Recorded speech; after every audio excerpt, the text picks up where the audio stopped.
My YouTube channel. तो आज हम इस वीडियो में पढ़ने वाले हैं क्रोमोसोम के बारे में, जो कि चैप्टर हमारा था फंडामेंटल यूनिट ऑफ लाइफ, जो कि हमने प्रीवियस वीडियो में पढ़ चुके हैं। सेल क्या होता है, सेल के पार्ट्स कितने हैं, cell wall, cell membrane, plasma membrane और unicellular, multicellular, prokaryotic cell and eukaryotic cell. आज हम पढ़ने वाले हैं, आज का हमारा टॉपिक है क्रोमोसोम।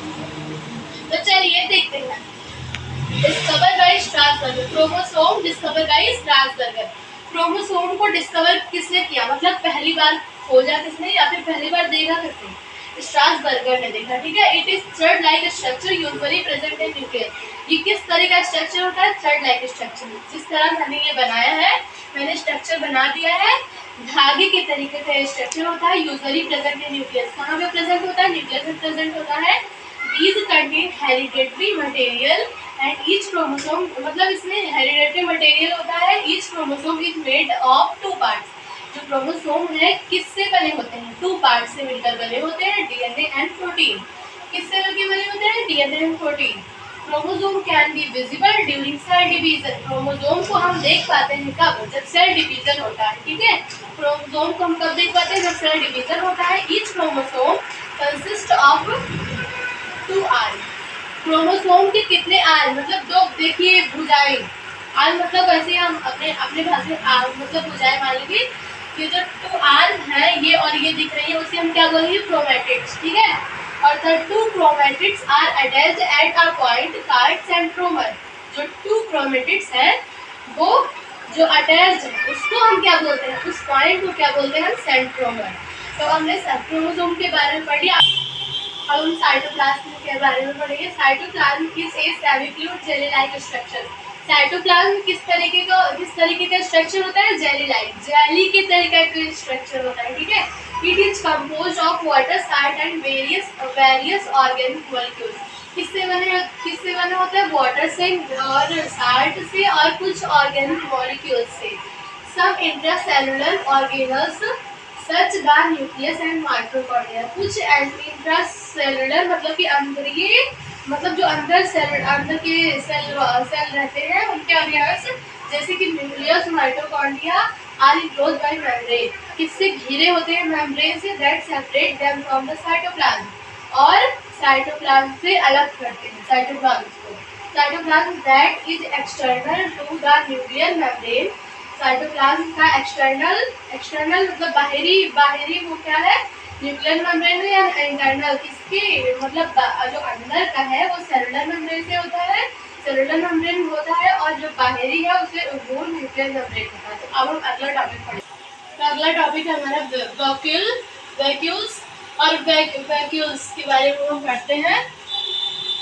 चलिए देखते हैं। मेम्ब्रेन बाउंड मतलब मेम्ब्रेन बाउंड जो वैक्यूल होता है, मेम्ब्रेन बाउंड। जैसे अब ये हम बना लेंगे कि मेम्ब्रेन बाउंड, ये एक मेम्ब्रेन बाउंड की तरह होता है वैक्यूल्स। और सॉलिड और लिक्विड फील्ड, इसके अंदर क्या होता है, सॉलिड और लिक्विड फील्ड होते हैं। ठीक है। और storage sac like vacuoles are the large storage sac like.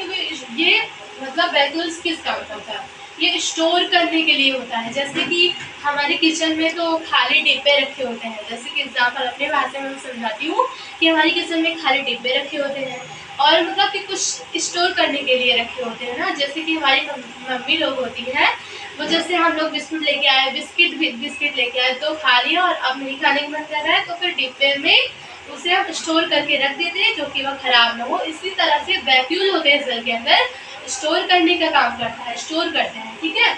Vacuoles are the large beside derived from endoplasm. ER क्या होता है, एंडोप्लाज्म रेटिकुलम। अभी मैं पढ़ाऊंगी तो एंडोप्लाज्म रेटिकुलम क्या होता है, एंड गोल्जी बॉडीज में पढ़ाऊंगी। Vacuoles are the large, vacuoles क्या होते हैं, बड़े होते हैं। बेसाइड डिराइव्ड फ्रॉम, ये कहाँ से उत्पन्न हुए हैं, एंडोप्लाज्म रेटिकुलम से और गोल्जी बॉडी से। ठीक है। अब हम देखते हैं vacuoles in animal cell and vacuoles in plant cell. Vacuoles in animal cell small, छोटे होते हैं, और टेम्पररी मतलब ये परमानेंट नहीं होते हैं। Animal cell, vacuoles in animal cell के ये स्मॉल होते हैं, टेम्पररी होते हैं, परमानेंट नहीं होते हैं। ठीक है। Store glucose, glucan, protein. किसको स्टोर करते हैं, ये ग्लूकोज को, ग्लूकाइन को और प्रोटीन को। अब हम देखते हैं ब्रोक्यूल्स इन प्लांट सेल। लार्ज बड़े होते हैं, परमानेंट ये टेम्पररी होते हैं और ये परमानेंट होते हैं। स्टोर सेल शेप, ये सेल शेप को मतलब स्टोर करता है amino acid, sugar, organic acid. किस तरह अमीनो एसिड इसके अंदर होता है, शुगर, ऑर्गेनिक एसिड।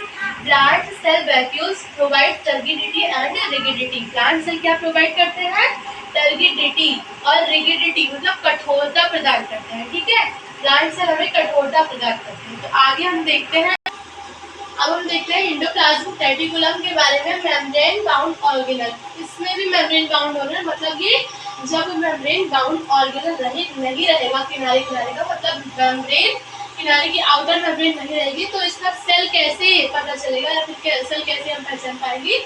इसलिए membrane bound organelle large network of tube and seeds.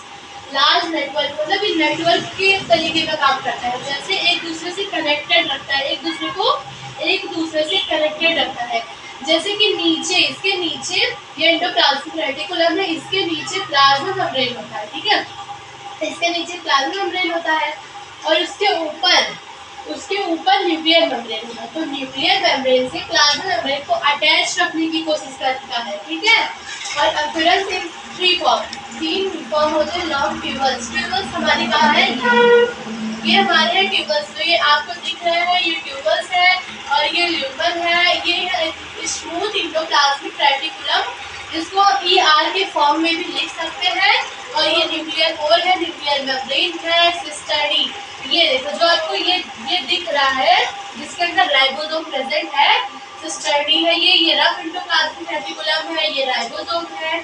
सिस्टर्नियल space, ये जो आपको स्पेस इतना सारा दिख रहा है ना, ये क्या है, सिस्टर्नियल स्पेस है। ठीक है, और हमने सिस्टर्नी देख लिया कहाँ है, ये है सिस्टर्नी। अब हम अटैचमेंट को देखेंगे। One side with plasma membrane, एक तरफ से, जो कि मैंने पहले बताया कि नीचे प्लाज्मा मेम्ब्रेन होता है एंडोप्लाज्मिक रेटिकुलम के सेल मेम्ब्रेन या फिर प्लाज्मा मेम्ब्रेन, दोनों में से बोल सकते हैं।